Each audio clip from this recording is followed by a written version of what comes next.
السلام علیکم ورحمۃ اللہ وبرکاتہ۔ نحمده ونصلی علی رسولہ الکریم، اما بعد۔ قابل قدر محترم حضرات، معزز نوجوان ساتھیوں، ہم سب جانتے ہیں زبان کے متعلق بہت تفصیل سے احادیث کا ترجمہ ہو رہا ہے۔ زبان سے کیے جانے والے اچھے کام اور اچھی باتیں بے شک اس پر ثواب ہے، اور زبان سے ادا کی جانے والی غلط باتیں، غیبت، چغلی، گالی، جھوٹ، بے شک ان سب پر بڑا گناہ ہے۔ زبان سے ایک اور کام کیا جاتا ہے جس کے متعلق آج احادیث کا ترجمہ ہوگا، وہ ہے مزاح۔ عربی میں کہتے ہیں مزاح، اردو میں کہتے ہیں مذاق۔ مذاق کرنا، ہنسی اور دل لگی کی باتیں کرنا، یہ بھی زبان ہی سے ہوتا ہے۔ اسی لیے اب ان احادیث کا ترجمہ ہوگا۔ مذاق کرنے کی اسلام میں اجازت ہے، لیکن مذاق اڑانے کی اجازت نہیں ہے۔ 3 شرطیں اگر پائی جائیں تو پھر اسلام میں ہنسنے کے لیے کچھ باتیں کہنے اور کچھ مذاق کرنے کی اجازت ہے۔ پہلی شرط یہ ہے کہ مذاق حد کے اندر ہو، بہت زیادہ نہ ہو، تھوڑا ہو، معمولی ہو۔ دوسری شرط یہ ہے کہ اس میں کسی کی اذیت نہ ہو، کسی کے دل کو تکلیف نہ پہنچائی جائے۔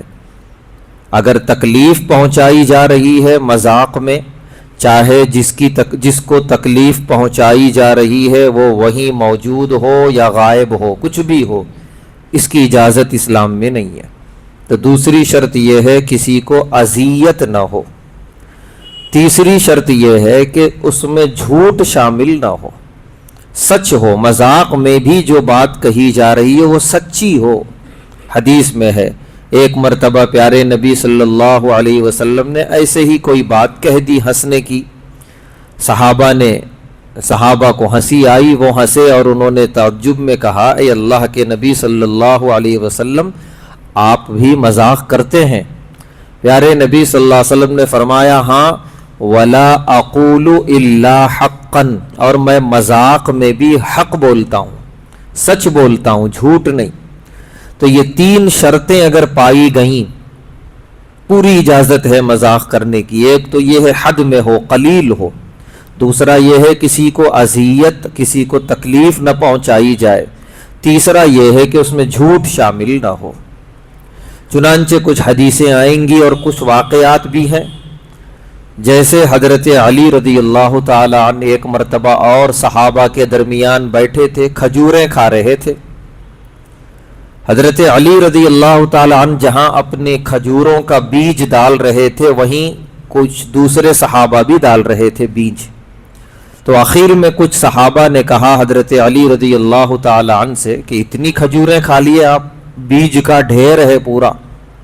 تو حضرت علی رضی اللہ تعالی عنہ نے فرمایا کہ میں تو کم سے کم بیج پھینک دیا، آپ لوگ تو بیج بھی کھا لیے۔ تو ایک مذاق ہوا، ایک حد کے اندر ہوا، قابل برداشت ہے، سارے صحابہ کو ہنسی آ گئی۔ اسی طرح کھجور ہی کا ایک اور لطیفہ ہے، اللہ کے نبی صلی اللہ علیہ وسلم بھی موجود ہیں اور بھی صحابہ موجود ہیں، کھجوریں سامنے رکھی ہیں، کھا رہے ہیں۔ حضرت علی رضی اللہ تعالی عنہ کی ایک آنکھ میں تکلیف تھی، جلن تھی، ایک آنکھ صحیح تھی۔ تو آنکھوں میں جلن ہو تو کھجوریں زیادہ نہیں کھانا ہے، کم کھانا ہے۔ تو حضرت علی رضی اللہ تعالی عنہ سے کسی صحابی نے کہہ دیا کہ آپ کو آنکھوں میں شورش ہے، جلن ہے، تھوڑا کھجوریں کم کھائیے۔ حضرت علی رضی اللہ تعالی عنہ نے فرمایا، جس میں تکلیف ہے اس کو بند کر کے کھا رہا ہوں، جو صحیح ہے اس کو کھول کے کھا رہا ہوں۔ سارے صحابہ ہنسے، خود پیارے نبی صلی اللہ علیہ وسلم بھی مسکرائے۔ تو یہ اتنی اجازت ہے، اس میں کوئی حرج کی بات نہیں۔ ایک اور بھی مشہور لطیفہ ہے، حضرت ابو بکر صدیق رضی اللہ تعالیٰ عنہ، حضرت عمر فاروق رضی اللہ تعالیٰ عنہ دونوں جا رہے ہیں، بیچ میں حضرت علی رضی اللہ تعالیٰ عنہ ہیں۔ اب یہ تینوں ایک ساتھ چل رہے ہیں، حضرت ابو بکر، حضرت عمر فاروق رضی اللہ تعالیٰ عنہما، یہ دونوں کی ہائٹ اور قد بہت لمبا تھا۔ تو ان دونوں میں سے کسی ایک نے کہا کہ ہمارے بیچ میں حضرت علی ایسے لگ رہے ہیں جیسے لنا کا نون، لنا جب عربی میں لکھیں گے لام ادھر لمبا ہے، الف ادھر لمبا ہے، بیچ میں نون چھوٹا ہے۔ تو حضرت علی رضی اللہ تعالیٰ عنہ حاضر جواب تھے، انہوں نے فوراً کہا کہ اگر مجھے بیچ میں سے نکال دو تو تم دونوں بھی نہیں رہو گے، لا بن جائے گا، لنا میں سے نون کو نکالو تو لا کے معنی نہیں، تو تم دونوں بھی نہیں ہو گئے۔ تو اس طرح کی باتیں صحابہ میں چلتی تھیں الحمدللہ۔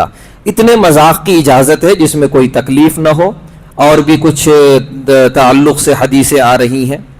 پہلی حدیث راوی ہیں حضرت انس رضی اللہ تعالی عنہ، فرماتے ہیں ان کان النبی صلی اللہ علیہ وسلم لیخالطنا، کہ اللہ کے نبی صلی اللہ علیہ وسلم ہمارے گھر آتے جاتے تھے۔ حضرت انس رضی اللہ تعالی عنہ فرما رہے ہیں حتی یقول لأخ لی صغیر، کہہ رہے ہیں حضرت انس کہ میرا چھوٹا بھائی تھا جس کا نام تھا ابا عمیر، تو وہ ایک چھوٹی چڑیا پال کے رکھے تھے، چھوٹی چڑی، اسی کے ساتھ کھیلتے رہتے تھے، بچے ہیں وہ، اتفاق سے وہ مر گئی۔ تو اس کے بعد جب بھی اللہ کے نبی صلی اللہ علیہ وسلم ان کے گھر میں تشریف لے جاتے تو یہ جملہ فرماتے یا ابا عمیر ما فعل النغیر، اے ابو عمیر تمہاری نغیر کہاں چلی گئی، وہ چھوٹی چڑی کہاں چلی گئی۔ تو بطور مذاق کے چھوٹے بچے کے ساتھ اس طرح کا جملہ کہتے تھے۔ اس کے بعد کی روایت راوی ہیں حضرت انس رضی اللہ تعالی عنہ، کہتے ہیں ان رجلا استحمل رسول اللہ صلی اللہ علیہ وسلم، ایک شخص آئے اللہ کے نبی صلی اللہ علیہ وسلم کی خدمت میں اور انہوں نے سواری طلب کی کہ اگر آپ کے پاس اونٹ ہے تو دیجئے، میں سفر کرنا چاہتا ہوں بیٹھ کے۔ یہ پہلے زمانے میں چلتا تھا، کسی کے پاس سواری نہیں ہے تو دوسرے کی سواری بطور امانت لے لیے، سفر سے جب واپس ہوئے تو سواری اس کو دے دیے۔ تو پیارے نبی صلی اللہ علیہ وسلم کی خدمت میں ایک شخص حاضر ہوئے کہ ذرا ایک اونٹ اگر ہے تو دیجئے، مجھے سفر کرنا ہے۔ پیارے نبی صلی اللہ علیہ وسلم نے فرمایا انی حاملوک علی ولد ناقہ، کہ میرے پاس اونٹنی تو نہیں ہے، اونٹنی کا بچہ ہے، وہ میں تمہیں دوں گا۔ اب وہ کہنے لگا ما اصنع بولد الناقہ، اونٹنی کا بچہ لے کے کیا کروں گا، مجھے لمبا سفر کرنا ہے۔ فقال رسول اللہ، اللہ کے رسول صلی اللہ علیہ وسلم نے فرمایا هل تلد الابل الا النوق، کہ ہر اونٹ اونٹنی کا بچہ ہی ہوتا ہے، تو میں جو تمہیں دوں گا وہ بچہ نہیں ہوگا، وہ اونٹ ہوگا، لیکن کسی اونٹنی کا بچہ ہوگا، وہ کسی اونٹنی نے جنا ہوگا اسے۔ اب وہ سوال کرے تھے سائل، وہ اب مطمئن ہو گئے۔ تو اللہ کے نبی صلی اللہ علیہ وسلم اس طریقے کا مزاح کیا کرتے تھے۔ اس کے بعد کی روایت، اس کے راوی بھی حضرت انس رضی اللہ تعالی عنہ ہے، فرماتے ہیں قال لامرأة عجوز، کہ ایک بوڑھی خاتون پیارے نبی صلی اللہ علیہ وسلم کی خدمت میں حاضر ہوئی اور انہوں نے درخواست کی اے اللہ کے رسول صلی اللہ علیہ وسلم دعا کیجئے اللہ مجھے جنت میں داخل فرمائے۔ تو پیارے نبی صلی اللہ علیہ وسلم نے دعا کے ساتھ ساتھ یہ بھی کہا لا تدخل الجنت عجوز، جنت میں بوڑھی عورتیں تو داخل نہیں ہوں گی۔ اب وہ بیچاری بوڑھی تھی، ضعیفہ تھی، اب وہ اس کے چہرے پہ تغیر آ گیا کہ آخر ایسا کیا ہے۔ فوراً پیارے نبی صلی اللہ علیہ وسلم نے فرمایا اما تقرئین القرآن، کہ اے خاتون کیا تم نے قرآن نہیں پڑھا؟ قرآن میں اللہ فرماتے ہیں انا انشأناہن انشاء، کہ ہم تمام عورتوں کو دوبارہ پھر پیدا کریں گے، میدان آخرت میں سب پیدا ہوں گے۔ فجعلناہن ابکارا، اور ان عورتوں کو نوجوان بنا کے جنت میں داخل کریں گے۔ تو بوڑھی عورت جنت میں نہیں جائے گی، مطلب جوان بن کے جائے گی، بوڑھی ہونے کی حالت میں نہیں جائے گی۔ اب وہ ضعیف عورت کی جان میں جان آئی اور اس نے کہا کہ اچھا اس کا یہ مطلب ہے۔ تو پیارے نبی صلی اللہ علیہ وسلم نے ایک ہلکا سا مزاح کیا اور وہاں پر موجود لوگوں کے لبوں پہ مسکراہٹ آ گئی۔ تیسری روایت، اس کے بھی راوی حضرت انس رضی اللہ تعالی عنہ ہے، کہتے ہیں ان رجلا من اہل البادیہ، کہ دیہات سے، گاؤں سے ایک شخص آیا کرتے تھے پیارے نبی صلی اللہ علیہ وسلم کی خدمت میں۔ کان اسمہ ظاہر، ان کا نام تھا ظاہر۔ وکانا یہدی للنبی صلی اللہ علیہ وسلم من البادیہ، اور جب بھی وہ آتے اپنے علاقے سے اللہ کے نبی صلی اللہ علیہ وسلم کی خدمت میں ہدایہ تحفے لے کر آتے تھے. فَيُجَهِّزُهُ رسول اللہ صلی اللہ علیہ وسلم اذا اراد ان يخرج، اور پھر جب وہ جانے کا ارادہ کرتے تو اللہ کے رسول صلی اللہ علیہ وسلم بھی ان کے لیے توشہ تیار کر کے دیتے تھے کہ وہ بھی ہدیہ لائے ہیں تو ہمارا بھی کچھ فرض بنتا ہے. تو یہ آپس میں بڑی محبت تھی پیارے نبی صلی اللہ علیہ وسلم سے، اس طریقے سے لین دین تحائف کا اور ہدیے کا تھا. اور کہہ رہے ہیں وکان النبی صلی اللہ علیہ وسلم یحبہ، اللہ کے نبی صلی اللہ علیہ وسلم ان سے بڑی محبت کرتے تھے. وکان دمیمن، اور وہ سیاہ رنگ کے تھے، کالے تھے، وہ بڑے بظاہر جسمانی اعتبار سے بڑے خوبصورت نہیں تھے، کالے تھے. وہ جس علاقے کے رہنے والے تھے وہاں کی رنگت وہی تھی. کہتے ہیں ایک دن ہوا یہ کہ فأتی النبی صلی اللہ علیہ وسلم یومن، اللہ کے نبی صلی اللہ علیہ وسلم ایک دن بازار تشریف لے گئے اور وہ بازار میں تھے اور وہ اپنا سامان بیچ رہے تھے ظاہر. فاحتضنہ من خلفہ، اللہ کے نبی صلی اللہ علیہ وسلم نے انہیں پیچھے سے پکڑ لیا. پہلے تو انہوں نے سمجھا نہیں کہ مجھے کس نے پکڑا، وہ کہنے لگے ارسلنی، چھوڑو مجھے، من ھذا، کس نے مجھے پکڑا ہے. اچانک انہیں محسوس ہوا کہ مجھے پکڑنے والے پیارے نبی صلی اللہ علیہ وسلم ہیں. چنانچہ فجعل لا یعلو ما الزق ظہرہ بصدر النبی، اب جو کہہ رہے تھے مجھے چھوڑو، اب اپنی پیٹھ پیارے نبی صلی اللہ علیہ وسلم کے سینے سے چپکانے لگے کہ یہ موقع بار بار ملنے والا نہیں ہے. اب ہٹ ہی نہیں رہے پیارے نبی صلی اللہ علیہ وسلم سے. پیارے نبی صلی اللہ علیہ وسلم نے بطور مذاق کے کہا من یشتری العبد، اس غلام کو کون خریدے گا. حالانکہ وہ غلام نہیں تھے، وہ آزاد تھے اور اس زمانے میں غلام بکتے تھے. تو آپ نے یوں ہی مذاق میں کہا کہ ہر کوئی اپنا اپنا سامان بیچ رہا ہے، میں ان کو بیچ رہا ہوں، یہ غلام کون خریدے گا. فوراً ظاہر نے کہا یا رسول اللہ، اے اللہ کے رسول صلی اللہ علیہ وسلم، واللہ تجدنی کاسدن، مجھے آپ بیچیں گے نقصان میں رہیں گے، میری کیا قیمت آئے گی، میری رنگت دیکھیے، میرا کلر دیکھیے، کیا ہے، کون مجھے پسند کرے گا. فوراً پیارے نبی صلی اللہ علیہ وسلم نے فرمایا لیکن عند اللہ لست بکاسد، اللہ کے پاس تم سستے نہیں ہو، تمہارا ایمان اور میری جو تم سے محبت ہے یہ اللہ کے پاس تم بڑے قیمتی ہو. تو بطور مذاق میں اللہ کے نبی صلی اللہ علیہ وسلم نے ان کو ان کا مقام بھی بتا دیا، اپنی قربت بھی بتا دی، اللہ کے پاس ان کا مرتبہ اور درجہ بھی بتا دیا. تو اس طریقے سے پیارے نبی صلی اللہ علیہ وسلم صحابہ کرام کے ساتھ گھل مل کے رہتے تھے، ہنسنے کی اور مسکرانے کی باتیں بھی کیا کرتے تھے. آج کی آخری حدیث راوی ہیں حضرت عوف بن مالک اشجعی رضی اللہ تعالی عنہ. قال، کہتے ہیں اتیت رسول اللہ صلی اللہ علیہ وسلم فی غزوۃ تبوک، کہ میں اللہ کے رسول صلی اللہ علیہ وسلم کی خدمت میں حاضر ہوا غزوہ تبوک میں. وہو فی قبۃ من ادم، اور آپ چمڑے کے ایک خیمے میں تشریف فرما تھے. چونکہ جب جنگوں میں جاتے تھے تو قیام کے لیے خیمے لگا دیتے تھے، اسی کے اندر قیام کرتے تھے.